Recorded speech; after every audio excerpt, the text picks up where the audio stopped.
I'm Daniel. And I'm Robin. And we're going to be reporting for the BBC Schools News Report. First up is 3D printing and the dangers it presents.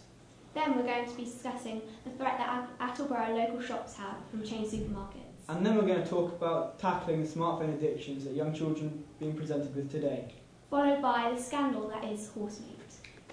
After that, we're going to look into Norfolk being the new Hollywood set. And then we're going to discuss sugar in food and the dangers that it has.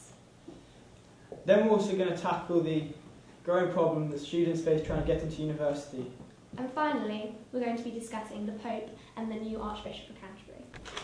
We're now going to discuss 3D printing. Over to Albie and Milan. In the tech blog, reporting for BBC Newsday on our top story, 3D printing of firearms, where we'll be asking two members of staff for their personal opinions and of their professional perspectives. Over to Miss Finlay on the topic of 3D printing and its implications in society. What is your opinion on the development of 3D printing and its potential in the future? I think from an educational point of view it's fantastic. For design development you can draw something out and you can really quickly get it made, you can check how well it works, and it's reasonably low cost. I think it's a really good thing. Over to Mr Mortimer on the topic of 3D printing of firearms and its implications in society and on the modern world. The impact of 3D printing on society with regards to firearms is quite unpredictable. Yes, you could possibly maybe envisage at some point in the future people, running around producing as many machine guns as they want, but at the moment that's very, very far from a possibility, purely from a technical standpoint. A lot of people are asking the question, should we regulate this? But I think that's a non-relevant question, because it's not a matter of should we regulate this, it's can you regulate it? And the reality is that we're rapidly approaching a society where anyone can build anything they want, and the plans for that will be available for them to do for very little cost with no regulation. People will print what they want, whether governments like it or not, or whether we as society like it or not. Back to the studio. Thank you, Albie, that was really shocking. Next over to Alex and Matthew, where they'll be presenting the dangers faced by Attleborough's local shops. Hello, I'm Alex. I'm reporting from Attleborough about the new retail park soon to be built on where Banham Poultry is. Banham Poultry is noisy and smelly, so this retail park seems like a good idea. But what will happen to all our local shops?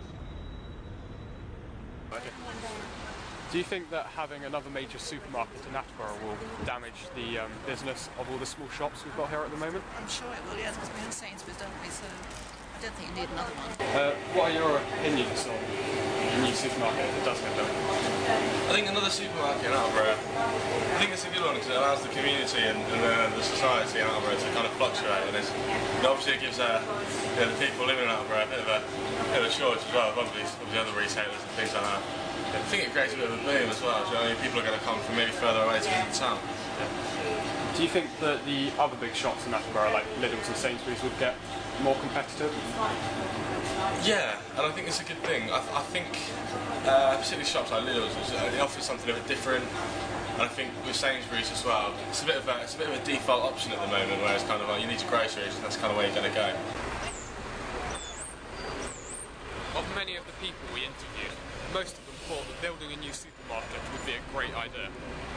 Although, from those people that we did interview, most of them did think that all the other businesses that you can see behind would struggle with the competition. That's it for now. Back to the studio. Thank you, Alex and Matthew, for that riveting story. Now going over to Ted, who's going to talk about the dangers of smartphone usage. Yeah. Oh.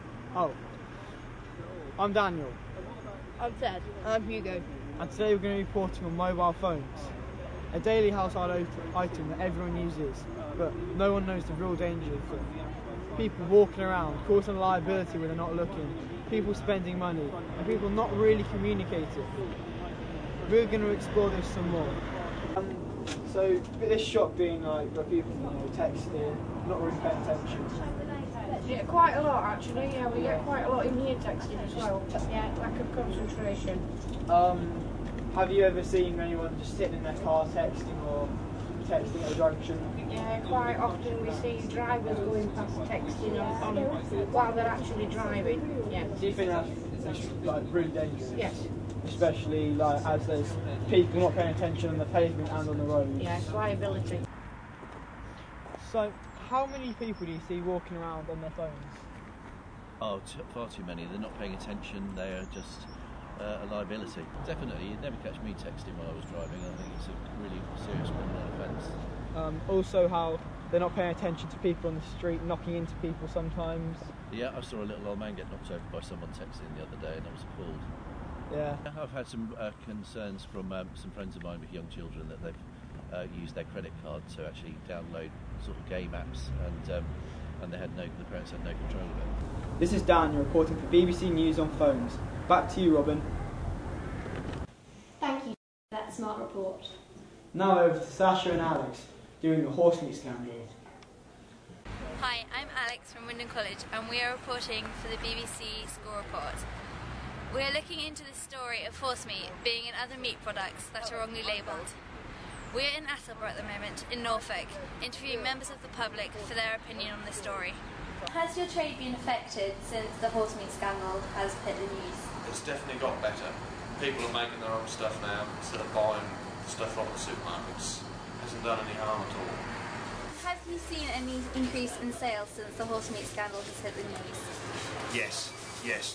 Yeah, dramatic increase.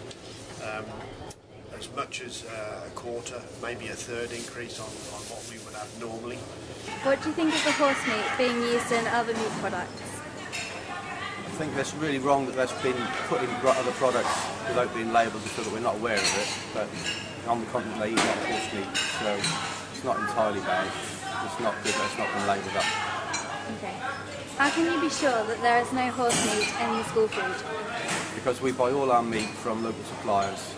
One comes from John Barnard, who's 6 miles one way, and Pebbles are about 15 miles the other way. And they have their own cattle as well, so we've got full traceability of everything. What do you think is wrong with there being wrongly labelled meat products? I think that's wrong because people are buying food thinking that they're getting good beef, and if there's other products in there, then it's not right that they're not aware of what is in the product that they're buying.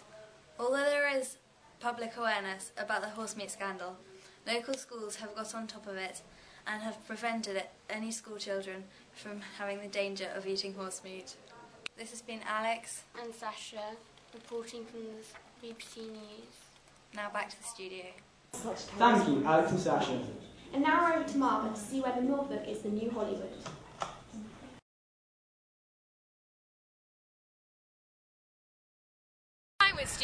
Hollywood studios. Norfolk doesn't really seem to come on the list of top film sets, or so you might think.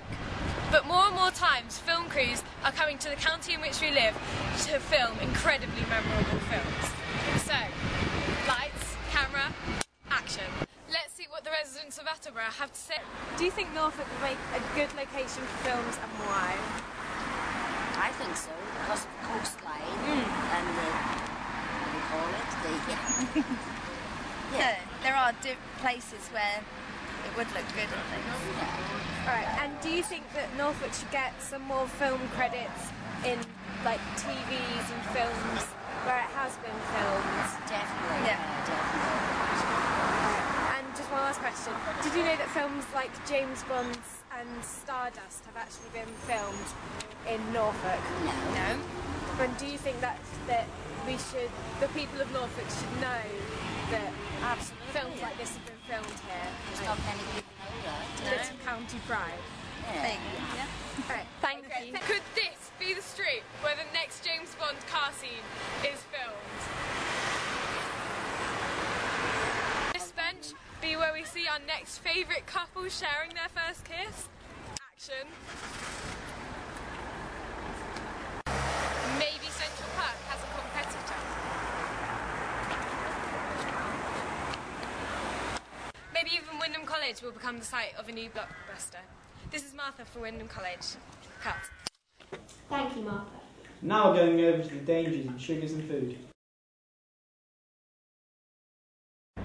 Hi, I'm Robin, reporting for the BBC School News Report. Shocking reports have recently discovered that the size of some of our well-loved brands of confectionery have been decreasing, with the prices often rising as well. The recent discovery that sugar is more of a contributor to obesity than fat makes these smaller confectionery sizes seem like a step in the right direction. Shrinking sugar, shrinking waistlines. However, are these higher prices all that they seem, or is obesity rate still on the rise in Britain? I'm here in Attleborough to find out. What do you think is the main contributor to obesity out of like all the different food groups? Which one do you think is the most? Well, I still think fat is. Recent reports have shown it's actually sugar. I know, but I think fat has a lot to do with it. On average, how much sugary food do you think you consume like on a daily basis? Bare sugar. A lot. A reasonable bit. A lot. About a quarter. Have you noticed any of it's decreasing? Yes, since I was young, definitely. How can you remember anything that was definitely bigger? Oh, everything. Mars bars, chocolate, wagon wheels, I don't know, all the old things I used to have as a child. Have you noticed any changes? Definitely. Yeah. Price goes up, the size goes down. Cream eggs, smaller. Toffee crisp, smaller. Dime bars, smaller. And ball bills, smaller. Reese's Pieces have been reduced by 37% in size. And it's not just chocolate bars. Kellogg's, cornflakes, Persil. Behind you there, kitchen roll as well. This is Barbara reporting for BBC School News Report. Thank you, Robbie, for the earlier report. You're welcome, Danny.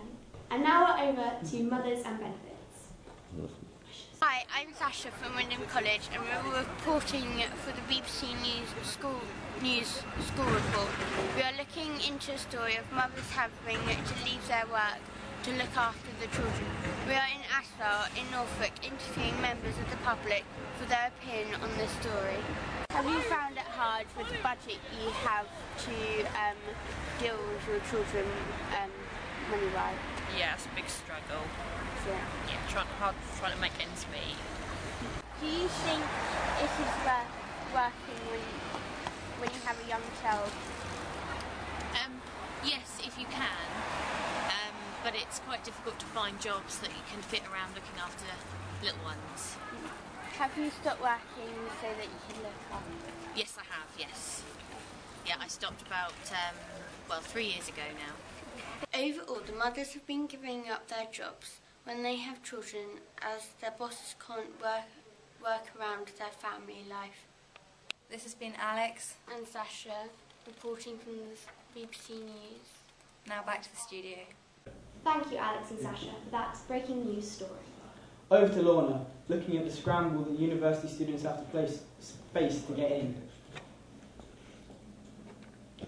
Hello, I am Lorna and I am reporting about universities competing for a job 115,000 students. At the moment, students who get 2 A's in a B at A level can be recruited by universities without a cap. Basically, they can recruit as many of them as they want. However, this autumn, this will become students with at least 1 A and 2 B's at A level. This will bring the total number of students outside the cap to 115,000. Are you considering going to university? Yeah, I've already put in my application to go to university and I've had all my offers through, so yeah, I'm going to go if I get my grades. Why are you considering going to university? Well, I want to go to university because I want to do nursing, so that's kind of more of a vacation thing. And obviously you need to have a degree so I can do the job that I want to do. Are you considering going to university? Yeah, I've actually applied this year, so I'm really looking forward to going to uni next year. Why? A, it'll be great fun. B, I really think I love the subject that I've applied to do, so why not study it more? What was it like for you getting into university? Well, when I went to university some years ago, it was a lot easier than it is today, because although there were fewer universities, there wasn't the same kind of pressure on funding as there is today. Do you think that it puts too much pressure on sixth formers? There's a lot of pressure in year 13 in particular, and it's certainly the case that the difference that a very small amount of marks can make a big difference. Do you think that there should be a cap on the places unless you get a really good level result? No, I don't think there should. I think the government's wrong in trying to manipulate the way in which places are available for students. And caps are an artificial way of basically saving money rather than thinking about what's right for students. Okay, thank you very much. Who knows, in the future this may change. Thank you for the advice, Mr. Ross. That's me out. Thank you, Lorna. That'll help students in the future. And finally, Daniel has compiled a report on the new Pope and Archbishop of Canterbury and what young people think of figureheads.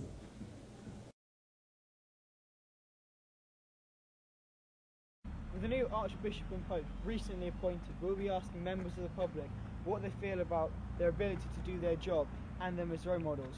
We'll also be asking questions about the last Pope resigning and how this new Pope has humbled himself. So, do you think it's right that the new Pope, Pope Francis, has humbled himself?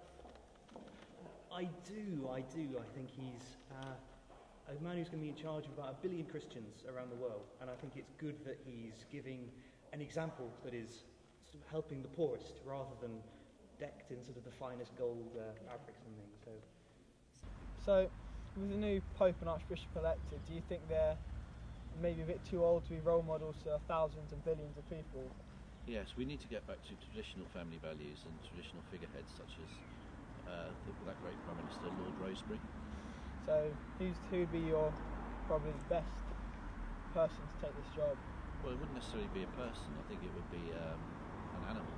I think we should admire sort of symbols of nature and perhaps some type of dog, a border terrier. Really? Yeah. Very interesting view. If you were to be the Pope, would you try to be selfless instead of letting the power get the better of you?